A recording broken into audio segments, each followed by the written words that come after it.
Hello everyone. और मैं बहुत दिन से कोशिश कर रहा था, जैसे मैंने बीच में मैंने एक वीडियो डाली थी। बाय द वे, मैं अपना इंट्रोडक्शन आपको दे रहा हूँ। मेरा नाम है संघर्ष श्रीवास्तव, ठीक है।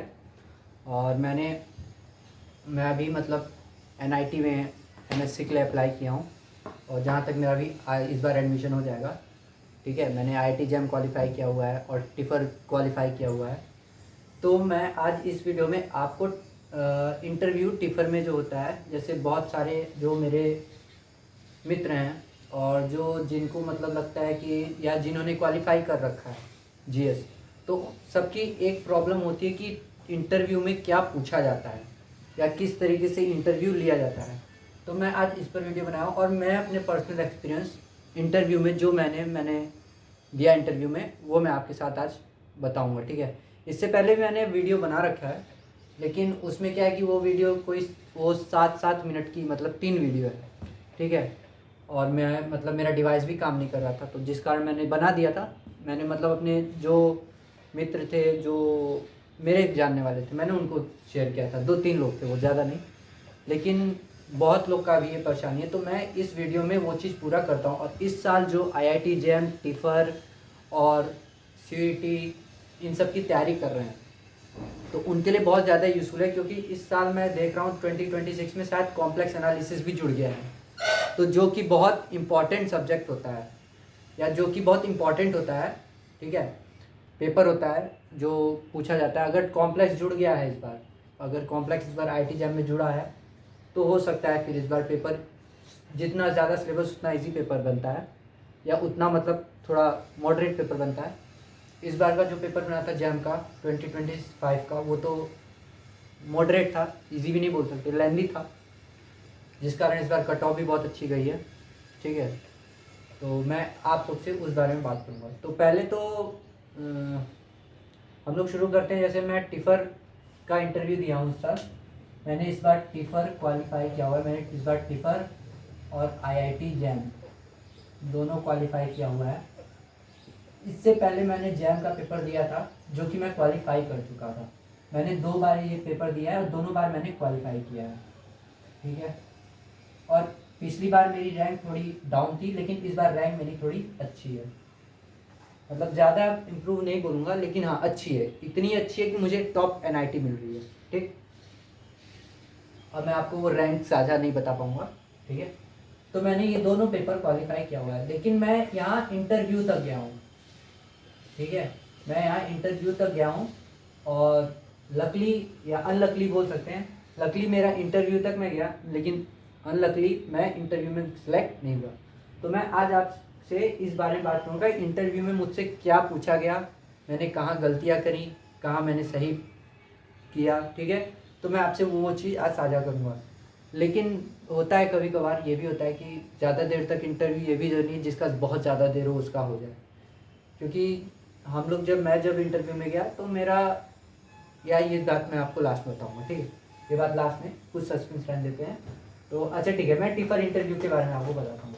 तो एक्चुअल में इंटरव्यू मेरा हुआ था टिफ़र का 4 अप्रैल को, ठीक है। 4 अप्रैल 2025 को, जिसमें मेरे पैनल पे, मैं बता दे रहा हूँ, मेरे पैनल पे 4 लोग थे। चारों लोग का मुझे नाम नहीं पता है, लेकिन 2 लोग का मुझे पता है। उनके बारे में आप जाके टिफ़र फैकल्टी में देख भी सकते हो। एक थे शिव गुरु सर, जिन्होंने कॉम्प्लेक्स में एंड डायमेंशनल्स में, जिन्होंने शायद इनकी अच्छी पकड़ है कॉम्प्लेक्स एनालिसिस में, जो कि एंड डायमेंशनल तक है, ठीक है। तो इनकी बहुत अच्छी पकड़ है। और दूसरे थे हमारे हैदर अली सर, जिन्होंने मुझसे मतलब क्वेश्चन पूछा, ठीक है, हैदर अली सर।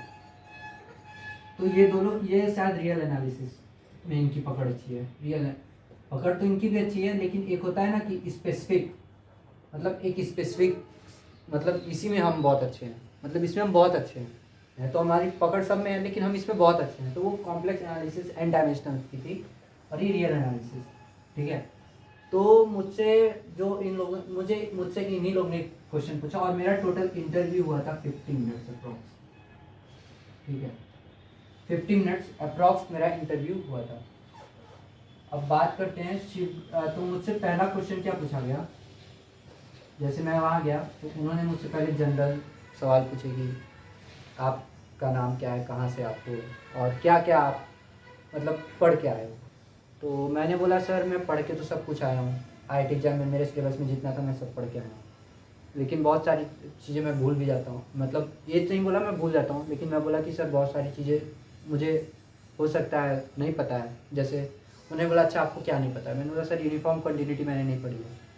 ठीक, यूनिफॉर्म कंटिन्यूटी। तो उन्होंने बोला आपने, मैंने बोला सर हमारे जैन के सिलेबस में नहीं था, वो मैंने दो अपने उसमें पढ़ा था कॉलेज दौरान, और मैं कॉलेज ड्रॉप आउट हूँ। मैं कॉलेज मतलब पास आउट करके ड्रॉप लेके मैंने ये तैयारी की है। तो मैंने उस समय पढ़ा था और मुझे याद नहीं मैंने क्या पढ़ा था, लेकिन हाँ मैं एक डेफिनेशन आपको हद तक बता सकता हूँ। तो उन्होंने बोला अच्छा चलो यूनिफॉर्म कंटिन्यूटी की डेफिनेशन बताओ। तो मैंने यूनिफॉर्म कंटिन्यूटी बताई थी। ठीक है, ये चीज़ मैं पहले वीडियो में नहीं बोला था शायद, या बोला हूँगा तो वो पार्ट कट गया होगा। तो मुझसे पहला था यूनिफॉर्म कंटिन्यूटी। फिर उन्होंने बोला अच्छा ठीक है ये सब छोड़ते हैं, आपने, मैं मान ले रहा हूँ आपने सब पढ़ा है। मैंने बोला अच्छा सर ठीक है।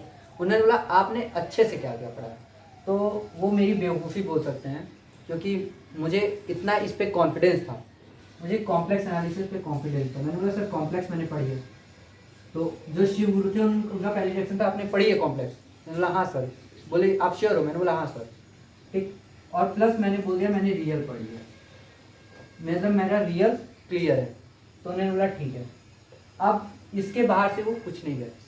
पहली चीज़, यहाँ पहला इंस्ट्रक्शन आपको मैं ये देना चाह रहा हूँ कि आप वहाँ जो भी बोलेंगे, चाहे कॉम्प्लेक्स, चाहे रियल, चाहे लीनियर, चाहे ग्रुप थ्योरी, चाहे कुछ भी बोलेंगे, तो आपको उसके बाहर से कुछ नहीं पूछा जाएगा। ठीक, पहला ये आप हमेशा याद रखिएगा, जो भी आप वहाँ बोलेंगे आपसे वो पूछा जाएगा, उसके अलावा कुछ नहीं पूछा जाएगा। ठीक, पहला क्वेश्चन मेरा यूनिफॉर्म कंटिन्यूटी है। तो मैंने उनको सिंपल डेफिनेशन बताई, और मैंने फिर उन्होंने बोला अच्छा। तो फिर उन्होंने बोला कि आपको इसके बारे में पता है। मैंने बोला सर यूनिफॉर्म कंटिन्यूटी मुझे डेफिनेशन के अलावा ज़्यादा कुछ नॉलेज नहीं है, अगर होगी भी तो मैं गलत बोल दूंगा जिसमें मुझे कॉन्फिडेंस नहीं है। तो उन्होंने बोला ठीक है। तो फिर उन्होंने दूसरा पूछा अच्छा चलिए आपने बोला कॉम्प्लेक्स एनालिसिस आपने पढ़ी। मैंने बोला यस सर। तो उन्होंने बोला चलिए डिफरेंशिएबिलिटी की डेफिनेशन बताइए। तो मैंने बोला ठीक है सर।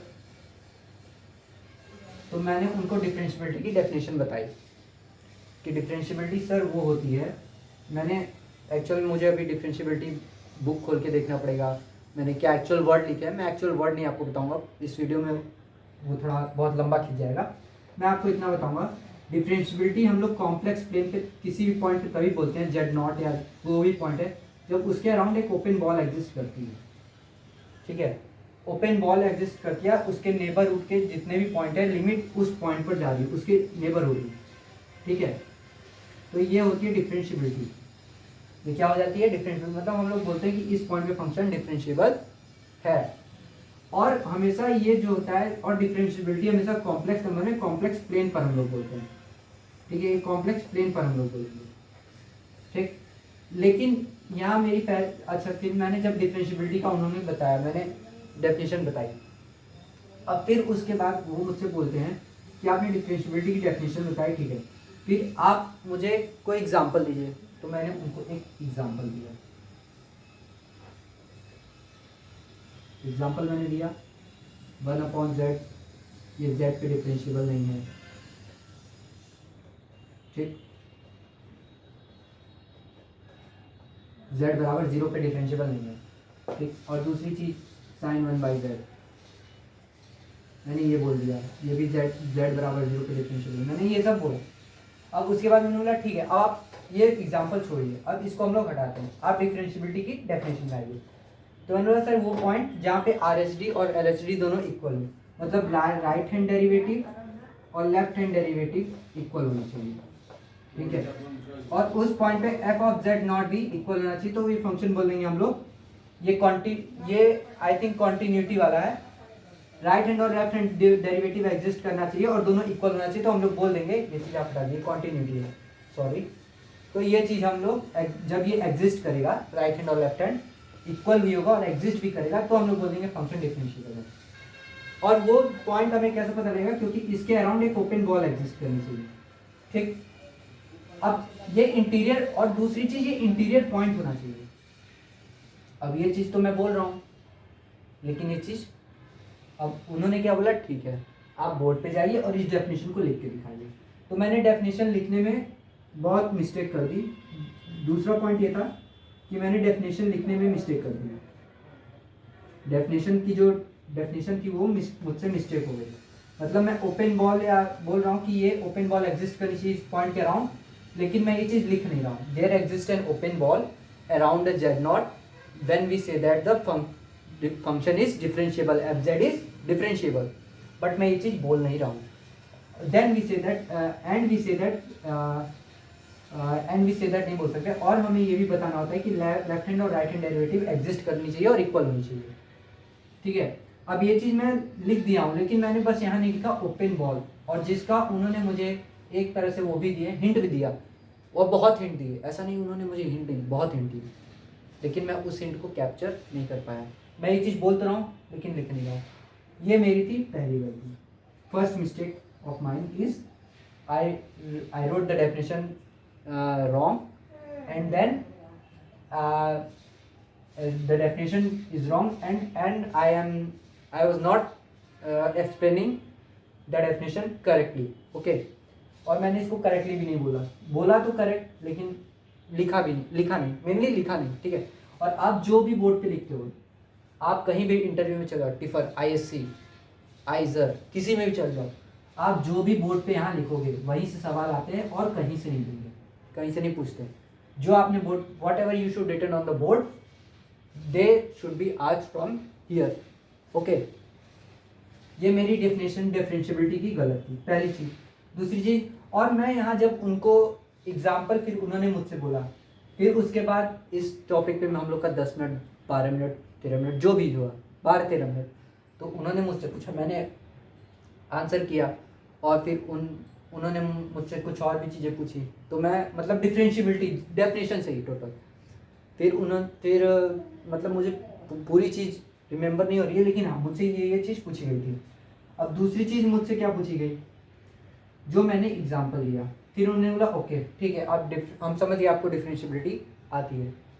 तो मतलब जो कि मेरा शायद गलत था, मैं ओपन बॉल बोल रहा था, there exist an open ball. और दूसरी चीज़, मैं यहाँ कॉम्प्लेक्स प्लेन का यूज़ करना चाहिए। ठीक, हमेशा मैं रियल लाइन का यूज़ कर रहा था, ये थी मेरी दूसरी गलती। जब आप डिफरेंशिएबिलिटी कॉम्प्लेक्स प्लेन में बात करते हो, तो आप ये ध्यान रखते हो कि आप प्लेन की बात कर रहे हो, ना कि रियल एनालिसिस में जब आप रियल लाइन की बात करते हो, और कॉम्प्लेक्स में डिफरेंशिएबिलिटी पे आप प्लेन पर बात करते हो। ये दोनों में मेजर माइनर डिफरेंस है कि कॉम्प्लेक्स में आप डिफरेंशिएबिलिटी, जब आप कॉम्प्लेक्स की बात करते हो, डिफरेंशिएबिलिटी इन कॉम्प्लेक्स, ओके, तो आप यहाँ बात करते हो प्लेन में, प्लेन मतलब XY प्लेन पे। और जब यहाँ पे रियल में बात करते हो, तो आप बात करते हो यहाँ रियल लाइन पे। ठीक है, और आप ये सोचोगे अरे ये तो हमें पता है, ये सबको पता होता है, लेकिन वहाँ जो गलती होती है वो चीज़ मैं बताऊँ ना, ये छोटी सी गलती हुई मुझसे, ये छोटी सी, ये मेरी पहली गलती थी। और ऐसा भी नहीं कि जिसने और किसी और ने इंटरव्यू दिया उन्होंने गलती नहीं की, गलती उन्होंने नहीं की, मैंने कुछ ज़्यादा की। ठीक, अब दूसरी चीज़, उन्होंने मुझसे पूछा कि एक एग्जाम्पल दीजिए, गिव मी वन एग्जाम्पल। उन्होंने मुझसे दूसरा क्वेश्चन बोला कि आप एक एग्जाम्पल दीजिए जहाँ पे ये रूल फॉलो करता हो, that doesn't follow the rule of differentiability, rule of differentiability, जो रूल होता है डिफरेंशिएबिलिटी का कि RSD LSD एग्जिस्ट और इक्वल होने चाहिए, एग्जिस्ट भी करने चाहिए और इक्वल भी होने चाहिए। ठीक है, तो आप एक ऐसा एग्जाम्पल दीजिए जो जहाँ ये चीज़ ना फॉलो करती है। तो मैंने लिख दिया सर 1/z sin 1/z, जो कि एट 0 z बराबर 0 पे डिफरेंशिएबल नहीं है। और तीसरा मैंने लिख दिया mod 1/z, mod z। ये तीन चीज़ मैंने 1/z नहीं mod z। तो उन्होंने बोला ऐसा क्यों? तो बोला सर ये 0 पे एग्जिस्ट नहीं करेगा, यहाँ लिमिट इनफाइनाइट हो जाएगी, लिमिट एग्जिस्ट नहीं करेगी। तो बोले अच्छा ठीक है। फिर उन्होंने बोला अच्छा ठीक है चलिए, अब उन्होंने बोला आप लिमिट्स पढ़ के आए होंगे अगर डिफरेंशिएबिलिटी पढ़ी है। मैंने बोला हाँ सर मैंने पढ़ी है। तो फिर उन्होंने दूसरा क्वेश्चन क्या मुझसे बोला कि आप लिमिट फाइंड आउट करिए, लिमिट फाइंड आउट करिए 1/z का एट 0 पे। तो मैंने बोला सर ये डज नॉट एग्जिस्ट हो जाएगा, यहाँ लिमिट एग्जिस्ट ही नहीं करेगी। तो बोले अच्छा ठीक है आप इसको प्रूव करिए। अब शो हम लोग कैसे करते हैं, शो हम लोग कैसे करते हैं, LHL और LHL हमारा माइनस इन्फिनिटी आएगा और RHL हमारा इन्फिनिटी आएगा। ठीक है, यहाँ मैं लिख नहीं रहा हूँ पूरा। तो एक इसमें एक स्टेप हम लोग लिखते हैं, ये मैं एक स्टेप लिख के आपको बता रहा हूँ। Z0 tends to 0 plus f of z, ये चीज ना। बोला अच्छा ठीक है। अब हम लोग ऐसे लिखते हैं ना f ऑफ z या f of z at z0 ऐसे लिखते हैं। तो मैंने ये चीज दिखाई, यहाँ माइनस ये माइनस आ गया, इन्फिनिटी आ गया। अब उन्होंने बोला ठीक है अब आप एक काम करिए। उन्होंने बोला अच्छा ठीक है आपका ये चीज मान गए। और उन्होंने बोला अब इसी को डिफरेंशिएबिलिटी प्रूव करिए। आपने बोला था ये सेम एग्जांपल आपने डिफरेंशिएबिलिटी में दिया। बोला हाँ सर। तो बोले अब आप इसको डिफरेंशिएबल प्रूव करिए, नहीं है। तो अब हम लोग यहाँ क्या दिखाएंगे, RHD और LHD जो कि सेम आएगी हमारी, ज़्यादा फर्क नहीं है क्योंकि ये क्या आ जाएगा -1/z², ये ऐसे आ जाएगा। और जब यहाँ 1/∞ पे जाएगा तो ये -1/∞ पे इन्फिनिटी आ जाएगा और -1/∞ पे इन्फिनिटी आ जाएगा, माइनस इन्फिनिटी ऐसे होगा। हाँ ये देखो ना, ठीक। मैंने यहाँ पहले इसका डिफ्रेंशिएशन निकाला है, ठीक है। 1/z का डिफ्रेंशिएशन मैंने निकाल के फिर उसके बाद इसको सॉल्व किया, ठीक। तो जब मैंने यहाँ लिखा तो मैंने LHD यहाँ, उन्होंने बोला कि आप पूरा प्रूफ करिए, शो करिए। तो मैंने ऐसे लिखा, ठीक। अब नेक्स्ट स्टेप जो मैंने लिखा, मैं ये चीज़ मिटा दे रहा हूँ, ठीक है ना। मैं ये चीज़ें आपको इरेज कर देता हूँ आपके लिए, गाइस। अब दूसरा चीज मैंने यहाँ जब नेक्स्ट स्टेप लिखा, limit h approaches to 0 f of z naught plus h, जो कि मेरा सही है, कोई भी देखेगा बोलेगा सही है, z naught plus h minus z। अब यहाँ दूसरा क्वेश्चन, यहाँ आपने 0 प्लस का यूज किया है और यहाँ 0 का, ऐसा क्यों। तो मैंने उनको बोला सर ये देखिए, और मैंने ये चीज़ यहाँ गड़बड़ की कि मैंने यहाँ रियल लाइन का यूज़ किया, जो मैंने आपको पहले बताया। मैं पहले भी रियल लाइन का यूज़ कर रहा था, अभी भी कर रहा हूँ, और कॉम्प्लेक्स प्लेन जबकि मुझे यूज़ करना चाहिए। तो मैं उनको बोल रहा हूँ सर मैंने यहाँ ये, मैं एक्चुअल में जो मैंने बोला मैं आपको ये बताऊँगा फिर ये बताऊँगा। मैंने बोला सर अगर कोई भी पॉइंट z0 है, अगर उसको हम लोग डिफरेंशिएबल बोल रहे हैं तो उसके जो नेबरहुड पॉइंट हैं उसके अराउंड ओपन बॉल एग्जिस्ट करनी चाहिए। और इसका जो नेबरहुड है, जब ये राइट हैंड साइड से 0 पर जाएगा इस साइड, तो ये 0 प्लस की ओर टेंड करेगा ना। तो इसीलिए हमने यहाँ राइट हैंड जब LHD निकालेंगे, RHD निकालेंगे, मैंने मेनली RHD निकाला है। तो जब RHD निकालेंगे तो ये 0 प्लस इसलिए जाएगा क्योंकि ये राइट हैंड साइड से अप्रोच करेगा, ये राइट हैंड साइड से, ठीक है ना, ये राइट हैंड साइड से अप्रोच करेगा। तो फिर मैंने बोला सर ये राइट हैंड साइड से अप्रोच करेगा, इसलिए हमने 0 प्लस लिखा है। और जब ये बहुत स्मॉल है तो ये 0 पर आ गया, जहाँ h हमने आर्बिट्री ले लिया जो बहुत स्मॉल है, जो 0 के बराबर है, तो इसलिए हमने यहाँ 0 प्लस यूज़ किया है। इसलिए हमने यहाँ 0 प्लस क्या यूज़ किया है क्योंकि ये राइट हैंड से आ रही है लिमिट, ठीक है। तो उन्होंने बोला नहीं ये रूल, ये शायद ये रीज़न नहीं है, मुझसे कुछ और सुनना चाह रहे थे, शायद मुझसे कुछ और सुनना चाह रहे थे, जिसका मैं अभी भी फाइंड आउट कर रहा हूँ कि मुझसे क्या सुनना चाह रहे थे, जिसका मैं अभी भी मतलब लगा हुआ हूँ कि हाँ चलो अच्छा देखता हूँ। मैं डेली मतलब 20 से 25 मिनट डेली इसी बात में यूज़ कर रहा हूँ कि यहाँ प्लस क्यों था, और प्लस मैंने अगर लिखा तो उसका मेन रीज़न क्या था जो वो मुझसे सुनना चाह रहे थे, या जो टीचर्स जो हैं वो बता पाएंगे, मैं उसको फाइंड आउट कर रहा हूँ। और प्रीवियस वीडियो में शायद यश सर ने बताया भी होगा, ठीक है, आप इसको ध्यान से देख लीजिएगा।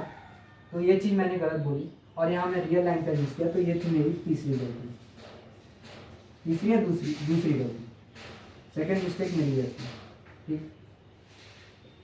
और जब मैं उनको सेकेंड मिस्टेक बता रहा हूँ तो ये चीज़ अब गलत कैसे हुई, अब ये चीज़ मैं गलत निकाल रहा हूँ। अब यहाँ लिमिट में -∞ निकाल दिया,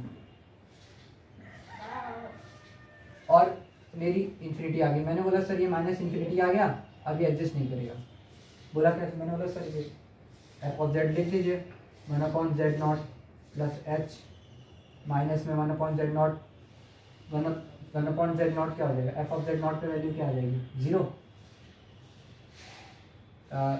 डज नॉट एग्जिस्ट, ये डज नॉट एग्जिस्ट आएगा, और अपॉन में h, तो 1/h माइनस 1/0 अपॉन में h, तो अब ये पूरा ही डज नॉट एग्जिस्ट आ जाएगा। ठीक है, जब ये एग्जिस्ट नहीं करेगा तो ये कहाँ से एग्जिस्ट करेगा? ये कहाँ से एग्जिस्ट करेगा? ये डज नॉट एग्जिस्ट आ जाएगा, जो कि मुझे लिखना चाहिए था डज नॉट एग्जिस्ट, मुझे लिखना ये चाहिए था, और मैं यहाँ इन्फिनिटी लिखा हूँ। शायद ये सही हो सकता है, ये गलत हो सकता है, लेकिन मैं डज नॉट एग्जिस्ट, मुझे मेरे अकॉर्डिंग मुझे डज नॉट एग्जिस्ट लिखना चाहिए था। लिमिट एग्जिस्ट नहीं कर रही है और इन्फिनिटी भी नहीं आ रही है, क्योंकि ये 1/0 जब यहाँ हो गया तो इन्फिनिटी कहाँ से आएगी? ठीक, आप इसके बारे में एक बार सोचिएगा। यहाँ डज नॉट एग्जिस्ट होगा आंसर इसका। तो ये दूसरी गलती थी मेरी। ठीक है, अब तीसरी गलती क्या थी?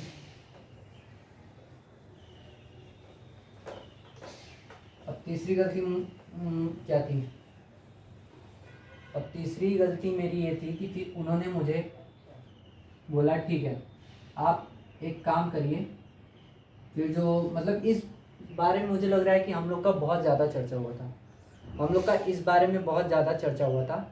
आई थिंक इस पे भी हम लोग को 20 मिनट हम लोग ने लिया, मतलब उन्होंने मुझसे 20 मिनट लगातार सवाल किया और मुझे हिंट भी कई सारे दिए, लेकिन मैं उस हिंट को शायद पकड़ नहीं पाया। ठीक है, पकड़ नहीं पाया, और फिर उसके बाद जो है कि हिंट के बाद फिर मैं जब पकड़ भी नहीं पाया तो फिर उन्होंने बोला अच्छा ठीक है रहने देते हैं। फिर तीसरा उन्होंने पूछा मॉड ऑफ जेड। अब ये ज़ीरो पे डिफरेंशिएबल नहीं है। अब क्यों नहीं है? क्योंकि ये एक शार्प पॉइंट बनाता है। ठीक है, ये शार्प पॉइंट बनाता है। तो आप लोग एक मिनट जरा वेट करिएगा, एक मिनट जरा।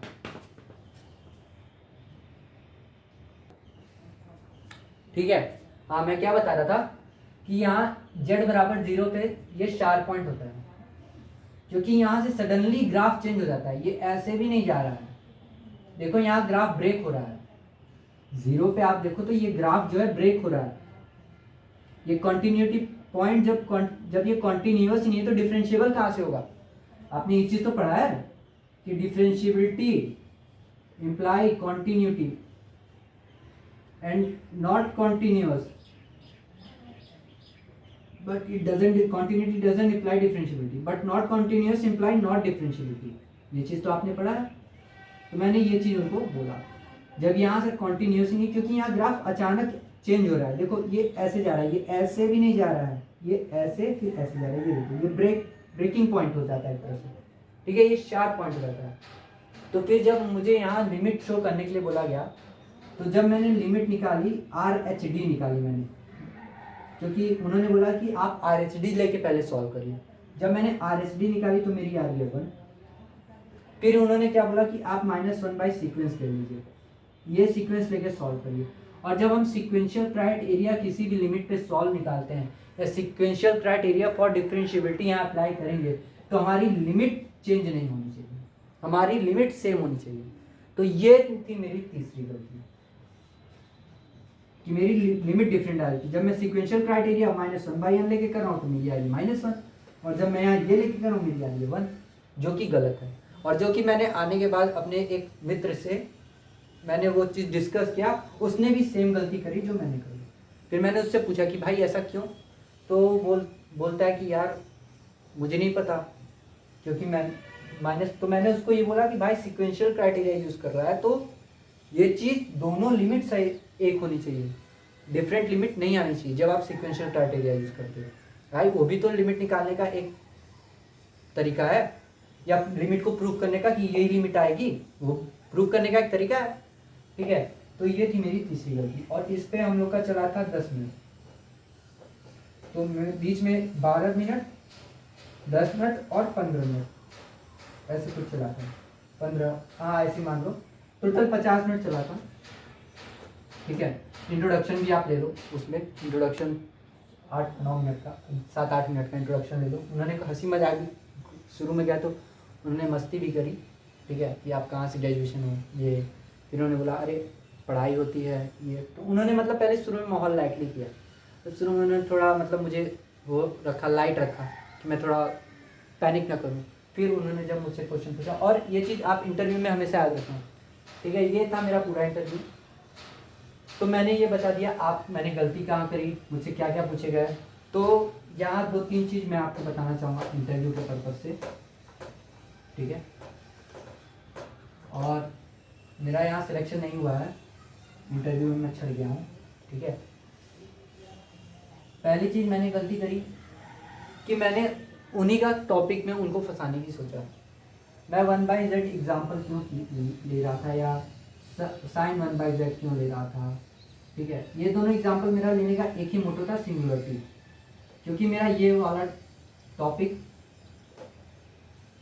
थोड़ा स्ट्रॉन्ग था। थोड़ा स्ट्रॉन्ग मतलब उनके जितना स्ट्रॉन्ग नहीं था, लेकिन इतना स्ट्रॉन्ग था कि मैं उनको इंटरव्यू में बहुत सारी चीज़ें बता सकता। तो मेरा पॉइंट था कि मैं अगर ये एग्जांपल लेता हूँ, तो अगर मैं यहाँ एनालिटिक वर्ड का यूज़ करता हूँ या सिंगुलर पॉइंट का यूज़ करता हूँ, तो वो मुझसे सिंगुलरिटी पे आ जाएंगे, ठीक। लेकिन उन्होंने ये चीज़ बोलने से पहले ही उन्होंने मुझे डिफरेंशिएबिलिटी की डेफिनेशन में फंसाया, जो कि मैंने गलत लिखा था। और ये चीज़ मुझे बताने में शायद शर्म नहीं आएगी, क्योंकि आप भाई नए हो, अभी आपको आगे देना है, आप एक तरह से जूनियर हो, तो आपके लिए क्या सही है वो आपसे बेहतर कोई जानेगा भी नहीं। लेकिन हाँ, मेरा ये मोटो है कि मैंने जो गलतियाँ करी, आप ये गलतियाँ ना करो, ठीक है। आप इस चीज़ को सुधारो, ठीक, और बेहतर बनाने की कोशिश करो, ठीक है। तो ये चीज़ मेरी गलती थी, ठीक। मैंने डिफरेंशिएबिलिटी गलत लिखा डेफिनेशन, जो कि नॉर्मल मतलब मैंने मतलब वो तो मैं गलत कर ही नहीं सकता। मेरा जो साथी होगा, मेरे जो जानने वाला होगा, वो मुझसे बोलेगा तो वो बोलेगा गलत कैसे कर सकता है, ये बहुत सारी चीज़ होती है। तो मैंने ये चीज़ गलत की। फिर उसके बाद पहला चीज़ था कि मैंने डेफिनेशन गलत लिखा, पहली मिस्टेक। और फिर मैंने लिमिट लिखा बोर्ड पे। फिर मैंने एग्जाम्पल दिया था, उन्होंने एग्जाम्पल, देख रहे हो, मैंने ये इतनी चीज़ें बोर्ड पे लिखी थी, और इसके बाहर से उन्होंने मुझसे कुछ नहीं पूछा, इसी में मुझे फंसाया, ठीक। तो आप ये हमेशा याद रखिएगा, पहला इंस्ट्रक्शन मैं आपको दे रहा हूँ, आप जो भी बोर्ड पे लिख रहे हो, what ever you guys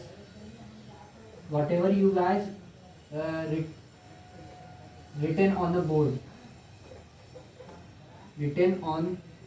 the board in your interviews या in your interview, then mark